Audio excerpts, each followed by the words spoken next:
Dans le Book Club aujourd'hui, les premiers frémissements de désir et de liberté avec deux auteurs qui s'écrivent et se lisent à cœur ouvert. Daniel Arsan, bonjour. Bonjour. Vous publiez chez Actes Sud, Moi qui ai souri le premier, un livre qui rassemble 3 souvenirs de la jeunesse, de votre jeunesse, longtemps refoulés, 3 événements violents qui pourraient raconter les débuts dans la vie de chaque homosexuel et au fond qui pourraient aussi raconter ce qu'on appelle communément l'homophobie. Bonjour Guillaume Périlou. Bonjour. Vous publiez à l'Iconoclaste, Ils vont tuer... À l'Observatoire. À l'Observatoire, pardon. Ils vont tuer... En plus, j'ai noté l'Iconoclaste, donc ça va pas du tout. Ils vont tuer vos fils. Votre premier roman très remarqué, un premier roman comme une course effrénée, une course menée par votre personnage principal qui s'appelle Guillaume et qui lui aussi cherche la liberté à être tantôt Guillaume, tantôt Raphaëla, tantôt amoureux de Clément, tantôt aux côtés de sa mère, et rien ne l'empêchera d'exister, pas même les pilules, les électrochocs, le foyer ou l'HP. Merci à tous les deux d'être avec nous. Au sommaire de cette émission également, de la page à l'écran avec un classique de la littérature adapté en série, c'est les Chroniques de San Francisco d'Amistad Maupin, et un coup de projecteur sur un autre book club, c'est Bibliqueer, à retrouver sur les réseaux sociaux. Et comme tous les jours, des auditrices et des auditeurs lettrés et connectés pour nous parler des livres, de vos livres, chers invités, et plus encore. Est-ce que ça vous convient comme programme, Daniel Arsan et Guillaume Périlou ? Ça me convient très bien. Tout va bien ? Ok, très bien. Eh bien, on commence avec vous, Alexandre Alaibegovic, l'homme orchestre qui se cache derrière les réseaux sociaux de Bienvenue au Book Club. Bonjour Alexandre, on lance cette discussion avec 5 conseils livresques que l'on doit à une librairie culte. Bonjour Sébastien. On lance cette discussion avec 5 conseils livresques que l'on doit à une librairie culte.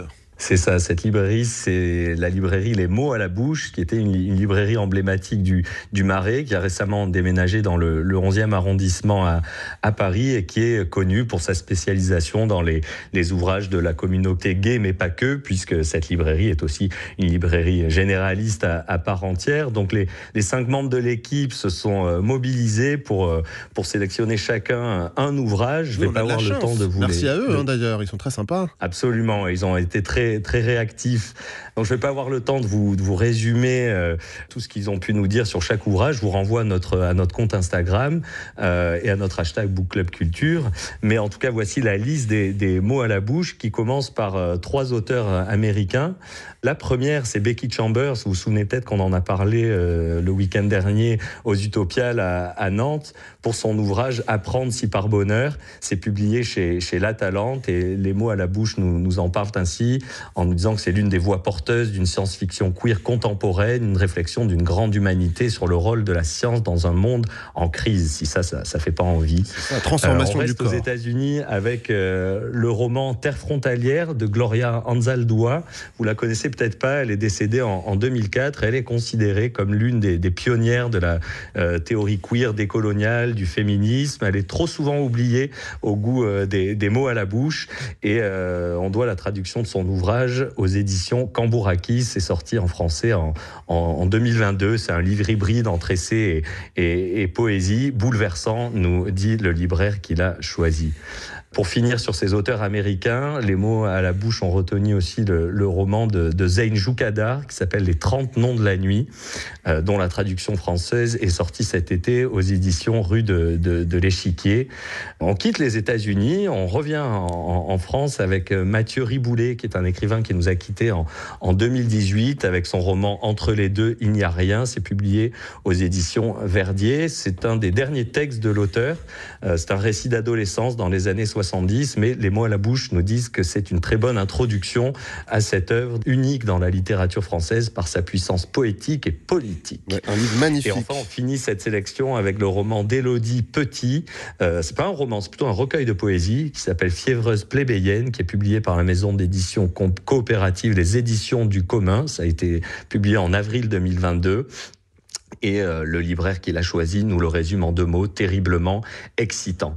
Donc on le voit, ce sont quand même des choix assez récents, assez contemporains. Et comme nous l'a fait remarquer Cyril Spoil sur Instagram, on n'est pas vraiment remonté aux origines de cette littérature.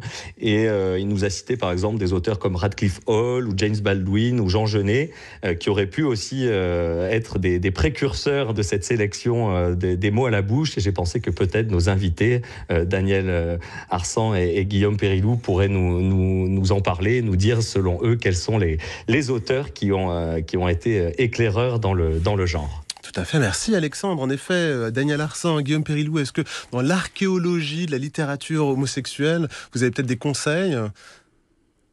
Daniel Arsan. Moi, Baldwin. Baldwin, d'accord. Ah oui, j'ai presque tout lu, et quand j'ai découvert, ça a été un éblouissement. J'ai commencé avec Harlem Quartet, et je ne sais pas, il y a tous les genres volent en éclats, quoi. C'est de la prose, mais c'est de la poésie, c'est du politique, c'est de l'historique. Enfin, c'est absolument magnifique, et il réussit à faire vivre, à nous faire approcher des personnages autant masculins, féminins, homo, hétéros.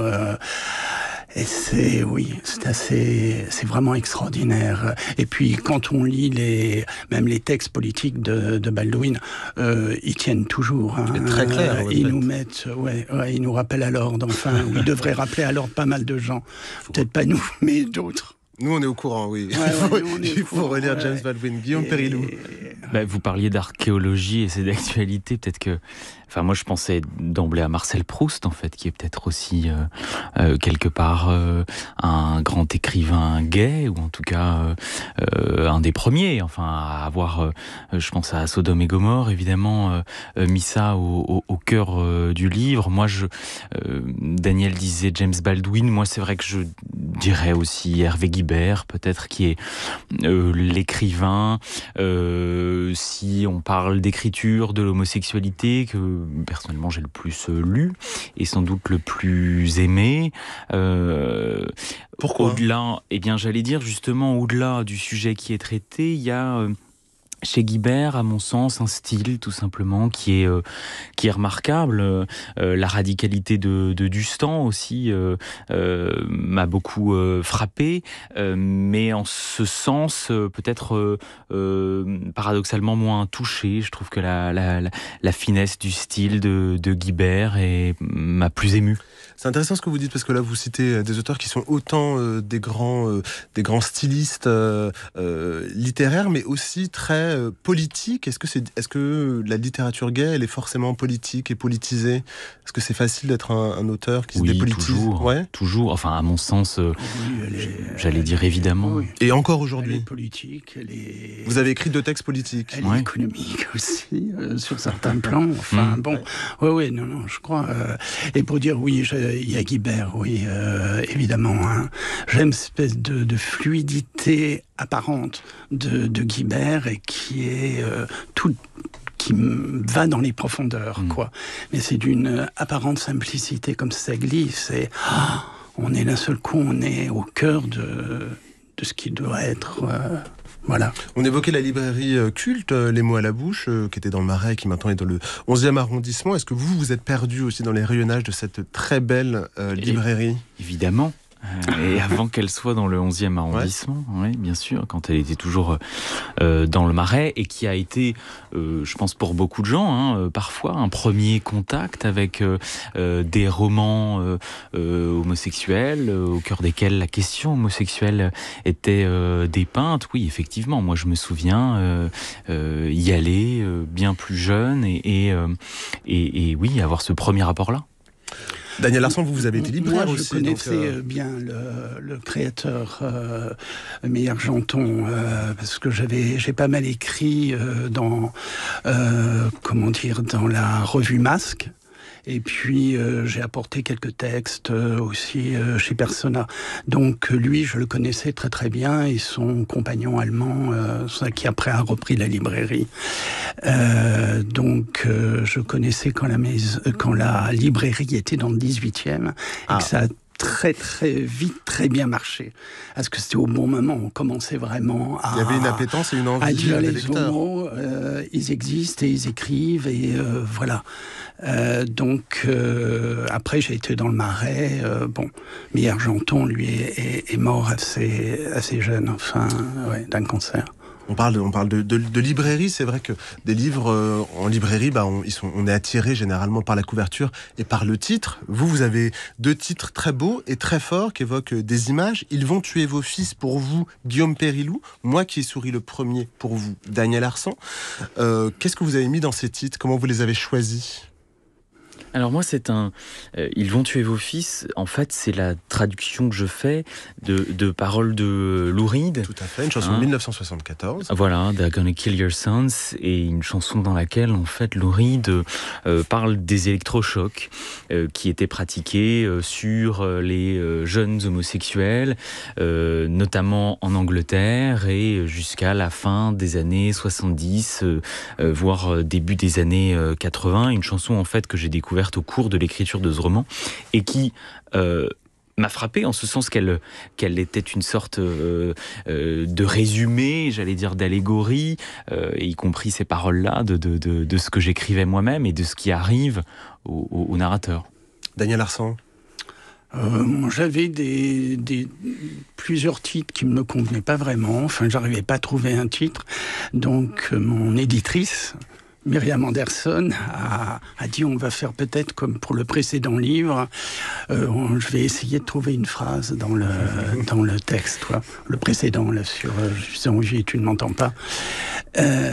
Et là, un jour, elle m'a dit qu'est-ce que tu penses, là, moi qui ai souri le premier. Waouh, je dis ouais, c'est bon. Donc voilà, donc ce qui est très bien trouvé, très beau titre. C'est très important d'avoir une excellente éditrice. Eh bien oui, d'ailleurs, Daniel Arsan, votre titre fait de l'effet. On va entendre un lecteur qui a adoré votre livre, Vincent, blogueur littéraire. Vous retrouvez ses goûts et impressions de lecture sur son compte Instagram, Les Chroniques de la Cagoule. Et Vincent, c'est justement, en effet, le titre qui l'a attiré vers votre livre. Écoutez. C'est jamais pour les mêmes raisons qu'on achète un livre. Si j'ai acheté Moi qui ai souri le premier, c'est pour sa couverture et pour son titre justement que j'ai trouvé très réussi, très enfantin.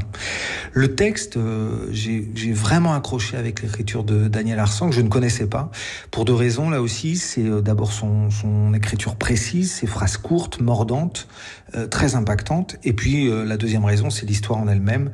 Ces 3 moments de vie terribles par leur violence, par la douleur que ça a suscité et par le silence qui s'en est suivi, notamment vis-à-vis avec ses parents.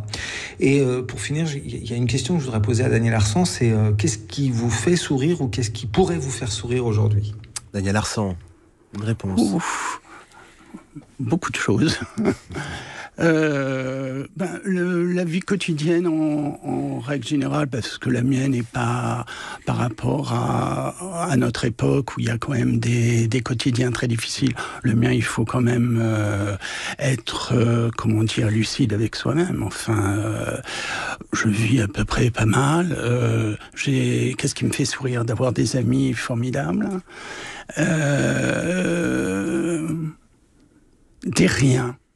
Des riens, un paysage, monter dans un train, en descendre, regarder les gens.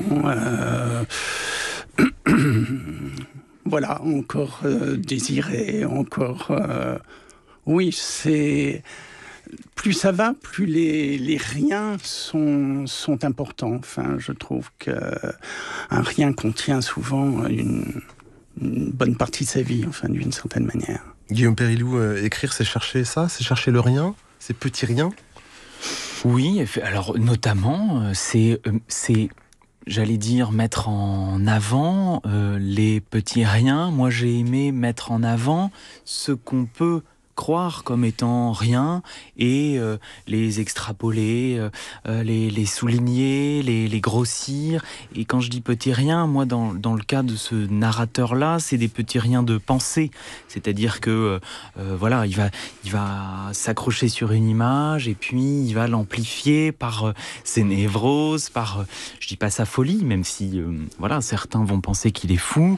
J'allais dire en faire des caisses, quoi. Parfois il en fait des caisses et il grossit des riens du quotidien qui aussi, pour certains, ne sont pas des riens, parce qu'il lui arrive, lui en l'occurrence, une histoire qui n'est pas facile. Mais ce qu'on pourrait croire des petits riens, Daniel, vous disiez juste avant, le désir, continuer à désirer, lui c'est ce qui le maintien en vie, en l'occurrence, absolument dans un lieu d'enfermement. Et désirer aussi la liberté, au fond. Oui, tout à fait, puisque c'est un narrateur qui évolue à 2 reprises dans des lieux d'enfermement, surtout évidemment à l'hôpital, mais avant cela dans un foyer qu'il vit comme un lieu d'enfermement. Oui, absolument. Et je voulais avant tout, effectivement, écrire en fait une recherche permanente de liberté. C'était ce après quoi moi-même je courais et que je voulais que le narrateur court. 2 périodes, les années 60-70 pour vous, Daniel Arsan. Aujourd'hui, pour vous, Guillaume Périlloux. Pourtant, la violence, on la retrouve dans ces 2 périodes, comme si le désir, les premiers ébats, les premiers états amoureux, quand on était homosexuel, mais je dis homosexuel, je devrais dire d'ailleurs LGBTQIA+, car toutes les lettres de ce sigle sont concernées, comme si l'état amoureux, les premiers frémissements amoureux, était forcément accompagné par la violence. Daniel Arsan, pourquoi ? Enfin, quand j'ai rencontré le garçon dans la rue, je n'imaginais rien d'une certaine manière. Enfin, je veux dire, j'étais en attente et ça allait être forcément extraordinaire, mais sans mettre aucune image sur cet extraordinaire. Bon, je crois que je suis mal tombé aussi, et je ne pouvais pas imaginer que les choses que je pensais allaient être magnifiques puissent se révéler comme une horreur, enfin quelque chose d'extrêmement violent, oui. Ouais. Guillaume Périlloux. Vous demandez pourquoi. Le pourquoi, il est tout simplement dans l'homophobie, hein, là dans notre cas présent, ce dont on parle. Et c'est ce qui est moi, ce dont je voulais parler en fait. Moi, je suis parti d'un jugement que je décris au début du livre. Un fait divers italien, en 2017. Absolument, au début 2017, le tribunal pour enfants de Venise a retiré un enfant de la garde de sa mère, puisque cet enfant souhaitait peut-être, si ce n'est devenir une femme, en tout cas s'identifier en tant que femme au fur et à mesure du temps qui passait. Et le tribunal a décidé d'enlever la garde de cette mère en disant que l'exemple maternel était trop fort. Et en fait, je ne sais si c'est de la transphobie ou du moins de l'homophobie a fait grand bruit. Et moi, je me suis dit, je veux partir de ça pour inventer la vie de ce narrateur, mais évidemment pour y glisser aussi l'homophobie que j'ai moi-même connue. Je dis moi souvent que ce que j'ai en commun avec ce narrateur, c'est un prénom, une région d'appartenance et une homophobie commune, et qui est partagée, je pense, quand même, par une grande majorité d'entre nous. Et quel souvenir vous gardez-vous de votre enfance, de ces premiers frémissements, de ces premiers états amoureux, d'ébriété amoureuse ?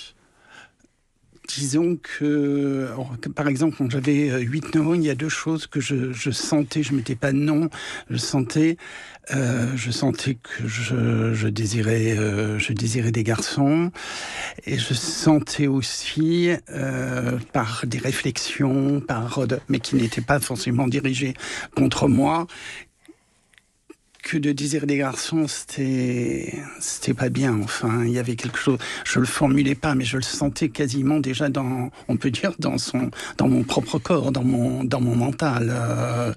Donc, il y a une forme de duplicité qui naît dans chaque être homosexuel. Oui. Et puis à l'école, après, quand je suis arrivé en 6e, 5e, il y avait plein de choses que j'aimais pas faire. Le sport, ça m'embêtait, les trucs.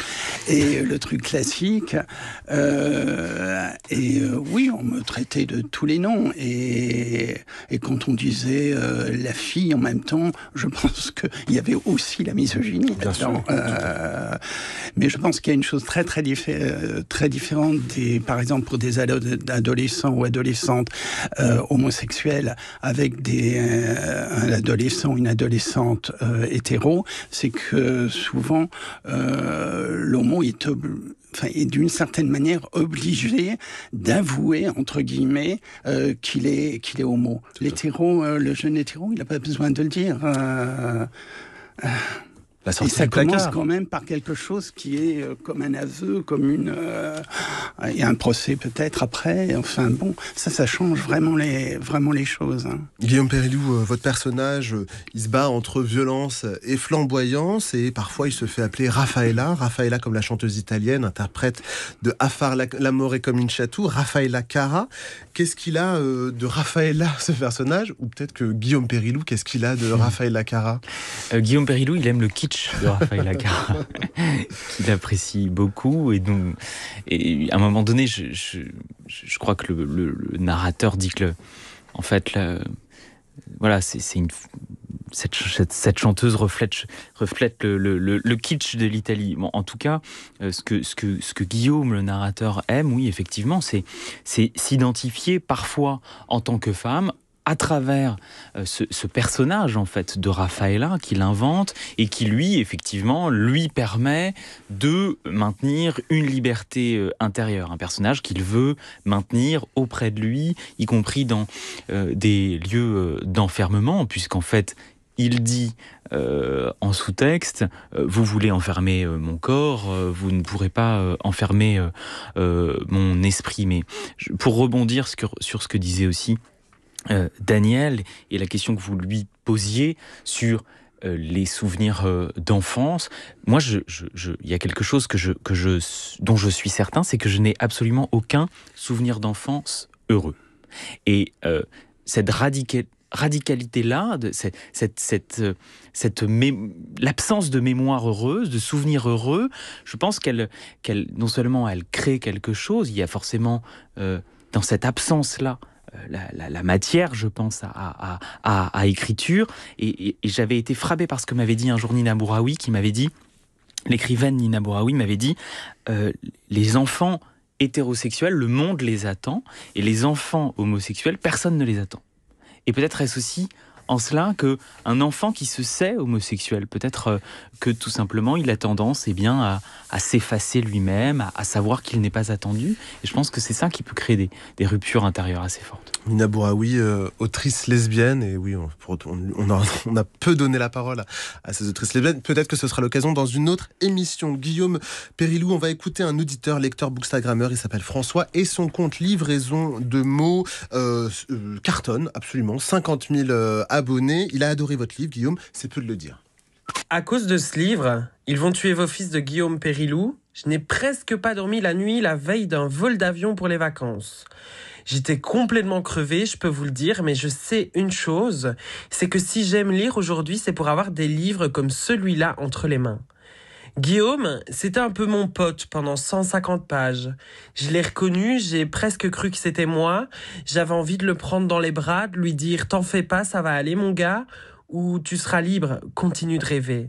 C'est un livre où on voyage entre désillusions, rencontres, fugues, amour, une certaine soif de liberté, beaucoup d'incompréhension aussi. C'est un premier roman à l'écriture magnifique, incisive et assez brutale. Alors c'est un roman que je conseille depuis que je l'ai lu, que j'ai envie de mettre entre toutes les mains, qui mérite des prix par dizaines, des bandeaux rouges par centaines, qu'on en parle, et qui mérite surtout d'être lu. Alors ce livre, pour moi, il fait partie de ceux que j'attendais de lire depuis longtemps, et pour ça, je voudrais te dire merci Guillaume. Guillaume Périlloux. Merci François, que je ne connais pas, mais que je remercie. Sincèrement, c'est très touchant, puisqu'évidemment, je pense qu'on écrit pour ça, enfin, pour toucher à ce point. Et quelles sont les réactions des lectrices, des lecteurs à propos de vos deux livres ? Moi, j'ai effectivement beaucoup lu de témoignages comme ça. Alors, j'ai pas Instagram, mais on m'envoie parfois. Qu'est-ce que vous faites, enfin, Guillaume ? Il faut absolument faire un compte Instagram. Oui, mais c'est si chronophage, Sébastien. Non, mais on m'envoie parfois des réactions comme ça qui sont effectivement, en général, enjouées, touchantes. En tout cas, ce que j'espérais. Moi, j'aime aussi lire. J'ai d'emblée parlé de Dustan tout à l'heure, même si encore une fois c'est peut-être pas l'écrivain que je préfère, mais bref, j'aime bien lire des choses radicales dans un sens ou dans un autre. C'est-à-dire que c'est pas pour complimenter outre mesure le livre de Daniel Arsan que moi j'ai lu avant l'été et que j'avais absolument adoré, mais j'aime aussi lire comme chez Daniel, par exemple, une littérarité dont je me sens très éloigné, mais qui est aussi touchante par quelque chose qui, moi, me semble lointain, mais peut-être un travail littéraire très différent, en tout cas que moi je perçois très différent. Daniel Arsan, vos rapports avec votre communauté de lecteurs. J'ai eu pas mal de lettres, j'ai eu, ou des emails, enfin bon. Je reste toujours, je suis toujours très, heureux qu'un texte ait touché. Je reste toujours un peu incrédule. Je ne m'attends jamais à ce que ça va toucher autant les gens. Oui, c'est très mystérieux en fait d'écrire un livre et que les gens aiment ce livre. Parce que je l'ai écrit, en particulier celui-là, je l'ai écrit, il y a eu une première version, ça a été très très très rapide, et puis voilà, j'avais l'impression d'avoir dit ce que j'avais à dire, mais je ne pensais absolument pas à un lectorat même. En fait, je pensais à moi en premier et j'en avais envie. Je sentais que c'était arrivé c'était maintenant qu'il fallait le faire. Et j'ai jamais senti d'avoir écrit ce texte qu'il fallait du courage. On m'a dit oh là là, c'est du courage et ça. Moi, j'ai jamais senti que c'était du courage.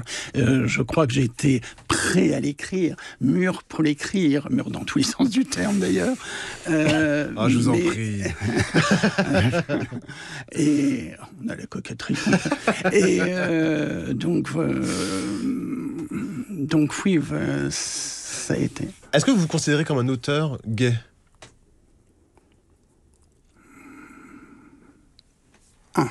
Et le silence doit... oui. Je m'en suis jamais posé la question. Pour moi, oui. Je pense. Ah oui, absolument, oui.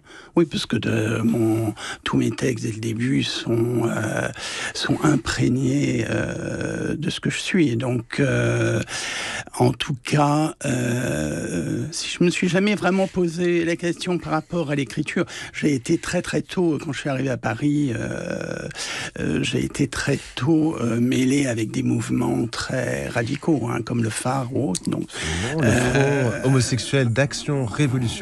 Voilà. Et donc, j'ai fréquenté beaucoup de gens à cette époque, comme ça, voilà. Vous avez fait la révolution. Les lesbiennes, et donc c'était vraiment le début. Et il y avait les premiers festivals de cinéma gay et autres. Donc, pour moi, c'était même pas... Je me suis jamais posé la question si j'étais un écrivain gay ou non. D'abord, j'écrivais pas tant que ça à l'époque. Et puis, j'étais pas publié. Donc, mais pour moi, c'est une évidence. Oui, ça imprègne vraiment mon texte. C'est le souffle de mes livres. Mes livres ne seraient pas tels qu'ils sont si j'étais pas gay, c'est clair. Vous évoquiez Paris et cette capitale qui est comme un Graal pour tout un tas de jeunes homosexuels françaises. Il y a une saga qui est peut-être une référence pour vous. C'est le grand cycle littéraire de l'américain Stan Maupin, les chroniques de San Francisco. Et oui, San Francisco, ville homosexuelle s'il en est, publié aux États-Unis entre 1978 et 2014. Une saga littéraire adaptée pour la télévision et qui suivait donc les aventures d'une jeune femme débarquant de son Midwest natale à San Francisco, capitale homosexuelle, capitale de la liberté, San Francisco, qu'elle décide de ne plus quitter, comme elle l'explique à sa mère.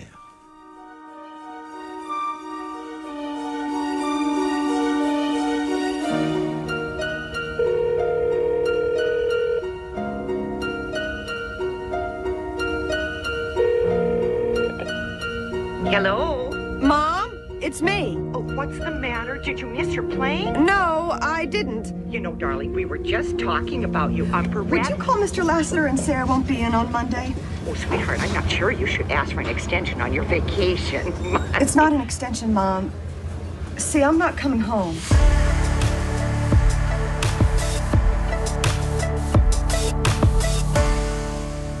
You ready to start?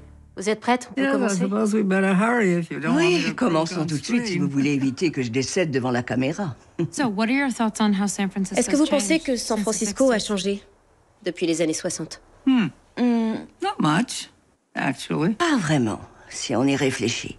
Deux versions de la saga des Chroniques de San Francisco, sorties dans les années 90 pour la première et en 2019 pour la deuxième, sur Netflix. Chroniques de San Francisco qui nous a raconté ça, le temps d'après, après la violence, le temps de l'acceptation de sa différence. Guillaume Périlloux, comment la ville, comment Paris, vous parliez de Quimper et d'une géographie, comment Paris est devenu pour vous une sorte de paradis? Elle l'était déjà dès l'enfance, oui, effectivement, où je percevais comme énormément de gens, j'allais dire peut-être des milliards de gens, Paris comme une sorte de paradis, en tout cas l'endroit, oui, si ce n'est de liberté, en tout cas d'accomplissement. Moi je rêvais, j'ai grandi dans un village, puisque près de Quimper en fait, dans un petit village à la campagne, et j'imaginais, oui, Paris comme beaucoup de gens, comme un territoire de liberté, tout simplement. Un territoire où vous trouverez peut-être d'autres livres, de livres auxquels vous n'avez pas accès à l'endroit où vous viviez? Alors je dois dire que non, c'était même pas tellement ça, puisque j'ai eu la chance de grandir dans une famille de lecteurs, avec même une tante prof de français qui m'a quand même initié à ça à l'adolescence. Mais à l'adolescence où j'ai commencé à lire, moi j'ai pas lu vraiment avant je crois 16 ou 17 ans. Même enfant, je lisais pas du tout. En fait, il y avait quelque chose de l'ordre là aussi d'une étrangeté, de quelque chose de très lointain malgré tout. Okay. On va clore cette liste de tous ces livres dont on a parlé grâce à un book club génial qu'il faut absolument suivre sur les réseaux sociaux. C'est Bibliqueer. Malcolm est à la tête de ce compte littéraire et nous explique pourquoi il faut lire toutes les littératures LGBTQIA+, au micro d'Oriane Delacroix. Pour moi, un book club, c'est un groupe de lecture, un groupe de personnes qui se réunissent autour d'ouvrages pour en discuter. Et pour moi, c'est se servir du livre comme support pour parler de soi aussi, de choses qui nous touchent, qui nous traversent. Et alors, est-ce que vous pouvez nous raconter pour vous la spécificité d'un book club queer et féministe? C'est les identités que je porte, d'être une personne trans et d'être féministe. Et du coup, pour moi, les livres, c'est un lieu dans lequel je peux chercher une généalogie, une appartenance. Et donc, faire un groupe de lecture autour de ça, c'est trouver des adelphes qui se reconnaissent aussi dans ces textes, et créer comme ça une communauté et se sentir ensemble, quoi. Et alors votre compte, selon vous, il venait combler un manque? Je vois pas tellement de partage sur des lectures exclusivement trans et queer. Il y en a, mais alors dans ces cas-là, il n'y a pas de citation. Et du coup, j'ai fait ce dont j'avais besoin, c'est-à-dire un compte là où il y a tout plein de citations qui sont touchantes et qui vont au-delà de nos identités queer. Et ouais, de mettre en lumière les livres transféministes qui existent. Il y en a plein encore en France, mais les mettre en avant, je voyais pas trop ça être fait. Donc c'est pour ça que j'ai monté mon compte Insta de lecture. Et alors justement, est-ce que vous avez peut-être une lecture à nous recommander? Oui, le livre Femme magnifique et dangereuse, mémoire affabulée d'une fille trans de Kai Cheng Thom. C'est un livre qui a été publié en anglais au Canada et qui a été traduit en français par Kamala Mackrell. Ça retrace l'histoire d'une jeune fille trans qui quitte sa ville natale dans laquelle elle étouffe pour rejoindre une ville appelée de Cendres et Lumière qui est connue pour héberger des femmes trans qui sont empouvoirées et qui créent une milice pour se défendre. C'est un peu du réalisme magique, ça parle de communauté, d'amour, d'appartenance, du fait de se défendre, de violence politique. Et il est très doux. Est-ce que selon vous, c'est un livre qui peut concerner, intéresser et toucher au-delà de la communauté queer? Oui, mais une des raisons pour lesquelles je l'aime particulièrement, c'est que c'est pas de la pédagogie adressée à des personnes cis. L'autrice dit qu'elle écrit ce livre pour les filles trans, mais en vrai, tout le monde peut le lire et on en sort grandi et ému. Voilà, messieurs, on a fait, je crois, grâce à Malcolm de Bibliqueer, on a fait le point sur tous les livres à lire, à s'acheter, les vôtres particulièrement. Guillaume Périlloux, Ils vont tuer vos fils, c'est chez à l'Observatoire. Daniel Arsan, moi qui ai souri le premier, chez Actes Sud, merci à tous les deux. Merci beaucoup. C'était bien, ça vous a plu? Merci beaucoup. Bon, c'est bien, je suis ravi alors.